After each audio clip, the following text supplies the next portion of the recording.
What up, you guys? It is your boy JB, and I am here today with the review for Married at First Sight Season 16, you guys, episode number 2. The episode is titled Runaway Groom. So, before we go ahead and get into the episode, you guys, if you guys are watching this video or any other on the channel and you guys aren't subscribed yet, then do me a solid favor and stop taking me out on this date and having me pay for it at the end of it. You guys can do me that favor by liking the video, subscribe to the channel, turning on your post notifications, and sharing the video. Did I say that twice? I feel like I said that twice, right? If I did, just chalk it. I'm having an okay day, but filming this video today is just not in the best space because if you guys watched my last review, I said that my freezer is making a loud humming sound. So it's just a little frustrating right now. But yeah, if I repeated that, I do apologize, you guys. But with that out of the way, without further ado, let's discuss Married at First Sight, shall we? All right, you guys. So let's start up with Kirsten and Shaquille. So you guys know last week's episode ended with Kirsten and Shaquille. They were the first couple to get married at first sight, right? So, Kirsten was talking about what she didn't want to see at the end of the aisle, a bald-headed man, a bald-headed man and whatnot. I was like, well, girl, that's exactly what you about to get, right? It kind of reminds me of season 14 with Mirla and Gil, when Mirla didn't want a bald-headed man, but she got married to Gil, who was a bald-headed man. So the thing that kind of, I went into last week's episode and meeting the cast and meeting Kirsten. Beautiful girl, right? And I thought I was gonna like Kirsten, but the more that I'm watching, this episode just kind of soured Kirsten for me. I don't think I'm gonna like Kirsten because I think Kirsten is particularly shallow, and we'll discuss it, right? So she walked down the aisle, and Shaquille was he let out a laugh, right? And she was like, "What was that?" He was like, he's like, "You're beautiful." He tells her, God knew what he was doing when he made you. And I was like, so he paid her a nice compliment.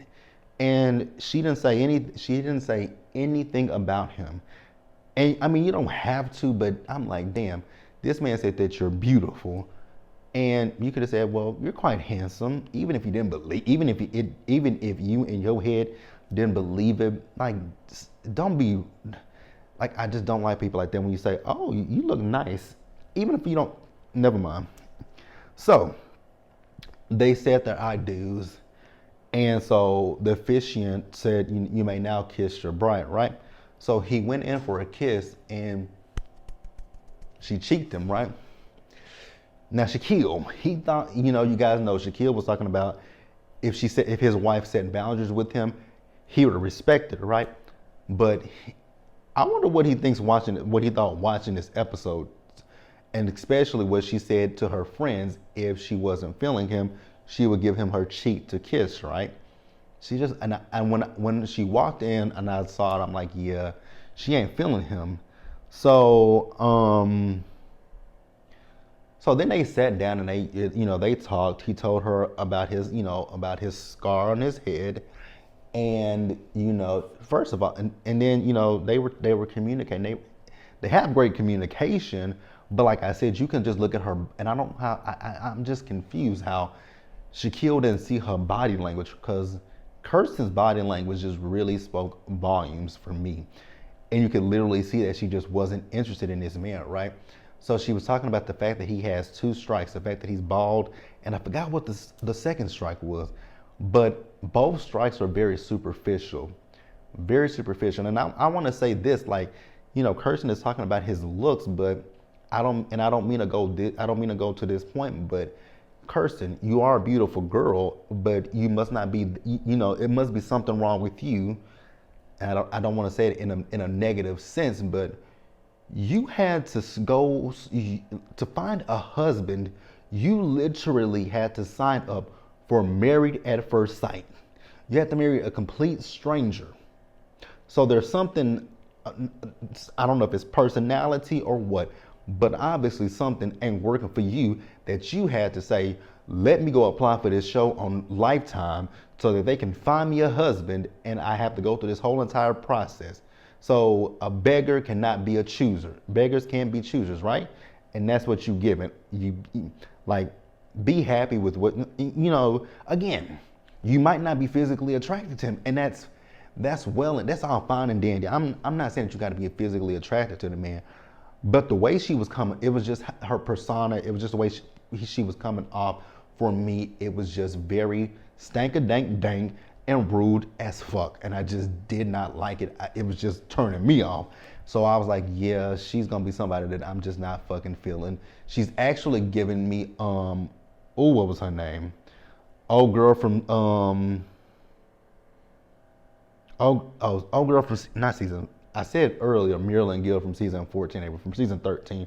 What was old girl's name from season 14 that was married to Chris, that she just had such the biggest issue with everything that Chris did? If Chris looked at her the wrong way, what the fuck was her name? Lindsay? Is that it? I think that's she's giving me that. She's giving me those vibes. Again, because she was like, he has a beautiful smile, so that that goes again. He has two strikes, but he has a beautiful smile. He's a handsome guy. Like I mean, I don't understand the whole fascination with if a man has hair or if he's bald. It's not like you can even if a man has a short short cut, it ain't like you can run your hands through this shit. So what's the big deal? Like I just don't understand it. I don't understand it, but hey, whatever. She said she likes his smile and his personality. Oh, that's what the other strike was. So she said the two strikes is the fact that he is younger than she is and that he's bald.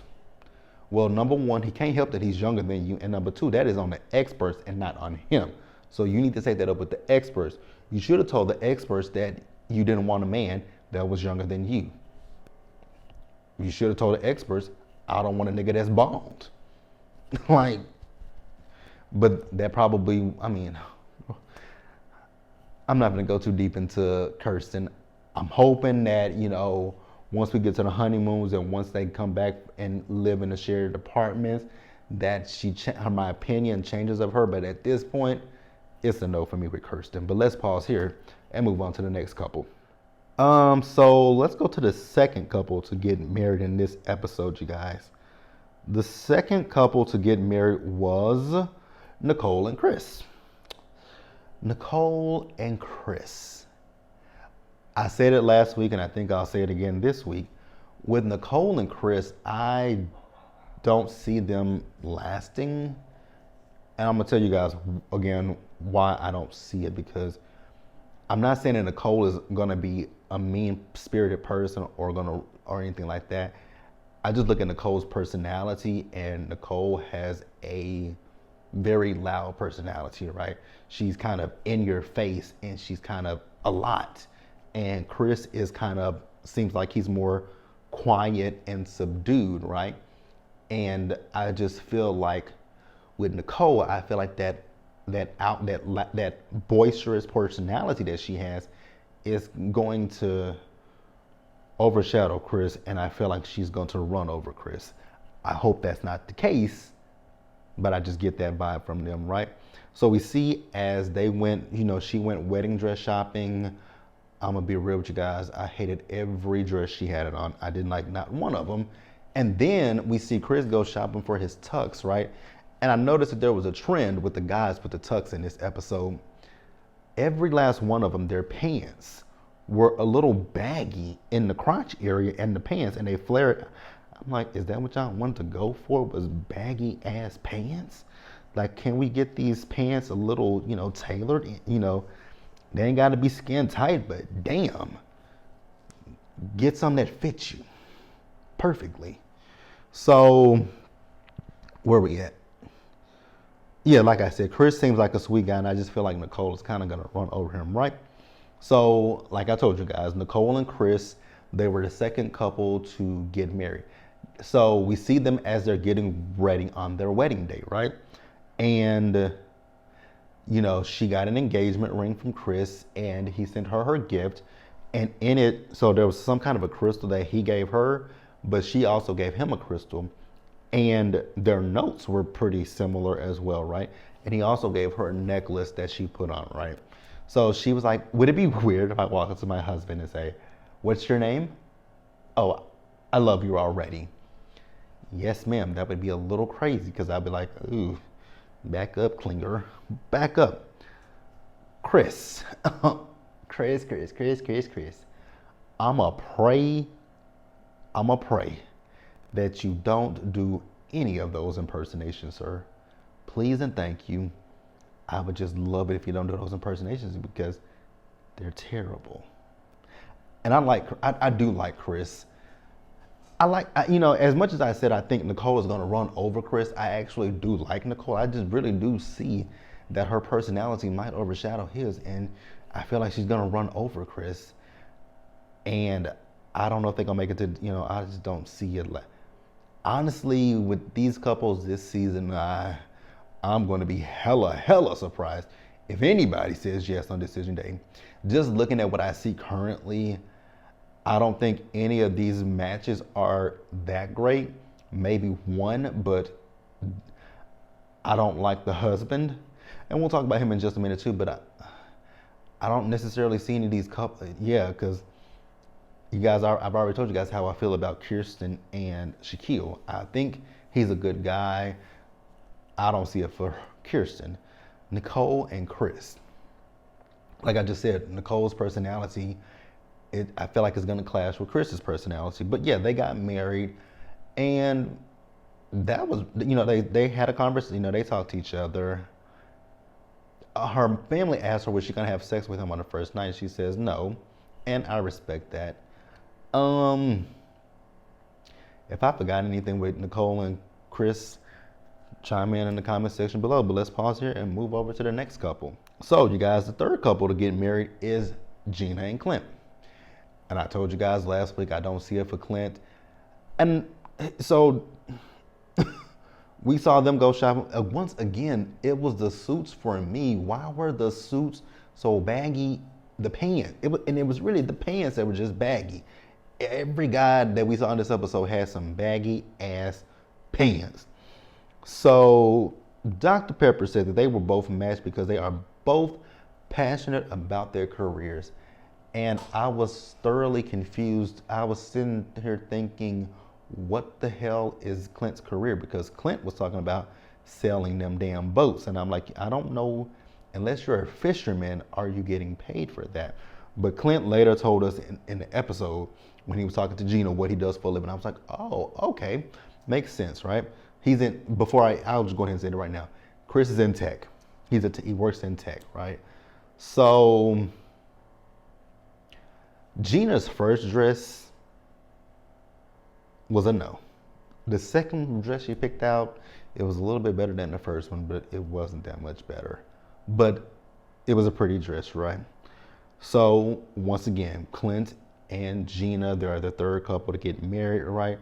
Now Clint, I'm gonna hope and I'm gonna pray that when it comes down to Gina, that you don't reveal to Gina that you've had 65 sexual partners.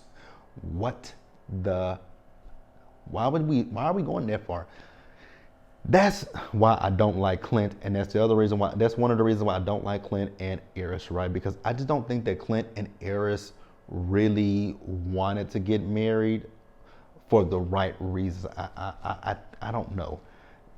Definitely because y'all both had sex with people before y'all got, found out you were getting married. So how truly serious were you about this process? How do you break it off with somebody that no. Now we see Clint and Gina as they got married, right? I was looking at Clint's appearance, and it was the hair. It was like, so we didn't do anything different to our hair. Your hair just looks like you just woke up that morning and just said, I'm ready to go. Your beard, nothing. But Gina liked what she saw, and I was like, well, if Gina likes it, I love it. The one thing I will say about Gina and Clint's wedding that I thought was so cute was when they asked for the rings and she called for her dog Hank, right? She said Hank, and Clint was looking like, what's going on here? So she said, and when she did that, I'm like, you don't realize she's calling for her dog, especially when she does that.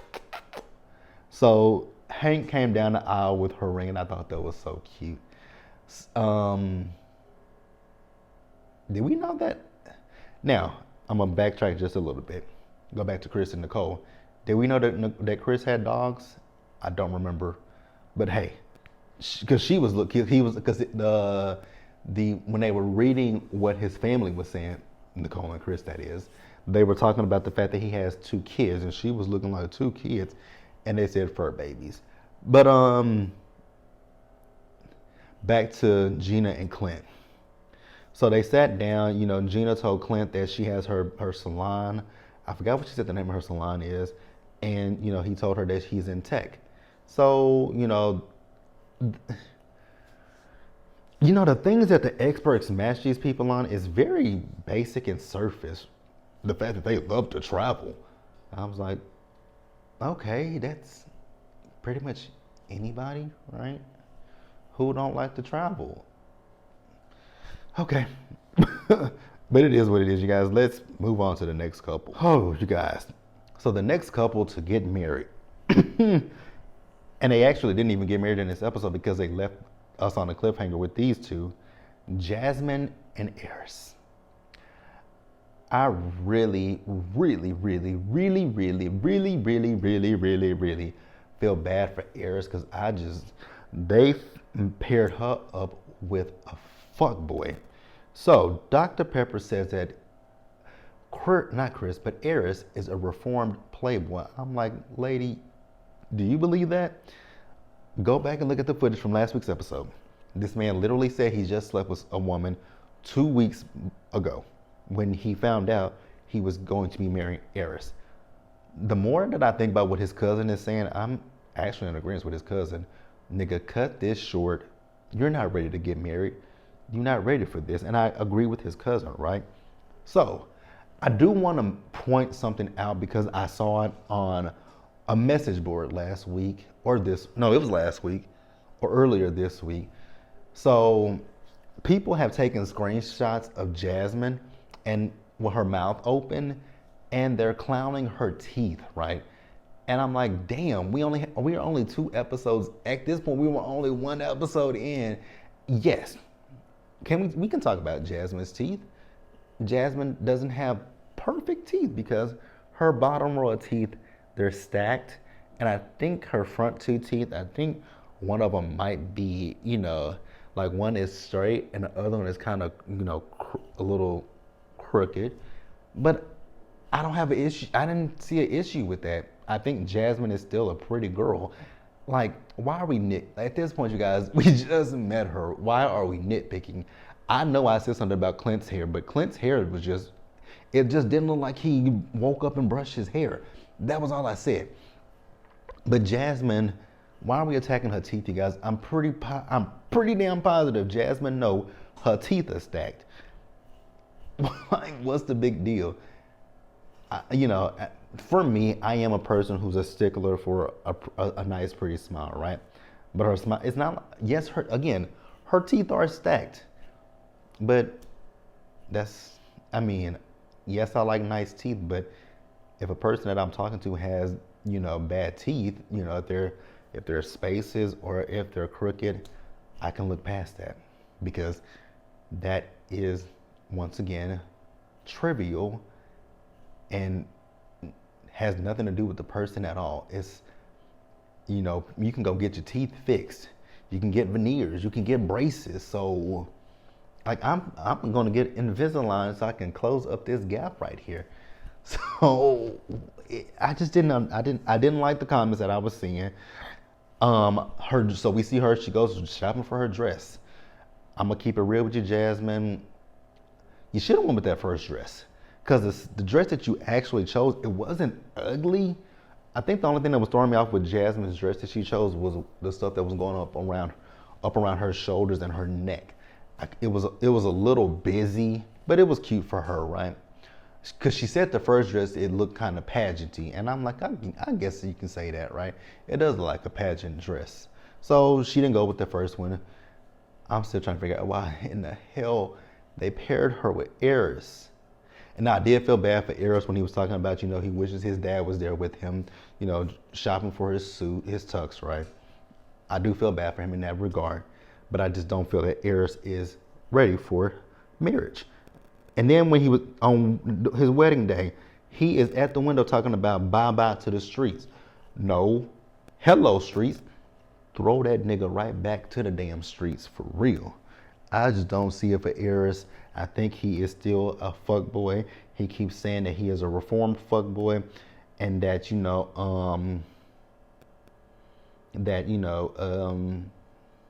he feels like he's growing out of that phase of his life. Allah don't care who tell it. I do not think that Eris has grown out of his fuckboy ways. So we see the wedding. So this wedding didn't happen. So in next week's episode, we're going to get the last two weddings, and it's going to be Eris and Jasmine and Dominique and McKinley, right? So once again, big cousin, little cousin, whatever cousin she is, she's like, you don't have to go through with this. And I think it's because his cousin sees and knows who he is, and she wants to protect him, but also doesn't want him to hurt this woman. And I'm gonna pray that he does not hurt Jasmine, because I think she's a sweet girl and she doesn't deserve that. She doesn't deserve him. Well, no, she doesn't deserve him. He doesn't deserve her, from what I'm seeing. But things can happen and change, but I just still think he's a fuckboy. I don't get no reformed fuckboy from him. He still gives fuckboy tea. So let's pause here and wrap up the episode, you guys. All right, you guys, so the last couple that we're going to talk about is Dominique and McKinley. I'm still confused why the experts decided that this was a good idea to pair Dominique and McKinley, because Dominique is still a damn party girl, but she's 25 years old. What do you expect from her? That relationship is not gonna last. I would be so surprised if they would last, right? So we see them as they go shopping for their, dress and tux, right? And I wasn't even really paying attention, because again, I just keep thinking to myself, what logical reason can they give for really pairing those two together? Because it just screams disaster. She's young at 25. I would never imagine myself wanting to get married. The hell? And then to a complete stranger at that? No. Nope. So yeah, that's it, you guys. So like I said, next week we're gonna see the last two weddings, and that is going to be Eris and Jasmine, and McKinley and Dominique with a Y. Yeah. Decision day is going to be an interesting one. And honestly, just going off of first appearance, first interactions and first impressions of these people, I hope all of them say no at decision day. I hope all of them say, with the exception, right now, I hope all of them say no, with the exception, and it's a small exception, Nicole and Chris. And maybe Gina and Clint. But other than that, everybody else, I just don't want them to be together. I don't want Shaq with Kirsten. I don't want McKinley with Dominique. And I damn sure don't want Jasmine with Eris. Ain't no way. Run, sis. Run. I want Eris away from her. I want Jasmine to run. I want Shaq to run from Kirsten. I want McKinley to run from Dominique. Run the fuck away. Go back home. No. But that's it, you guys. Let me know what you guys thought about the episode in the comments below. Subscribe to the channel, turn on your post notifications, and share the video, guys. And until the next time, stay safe out there. Take care of yourselves, you guys. Be blessed. And I'll see you guys in the next one.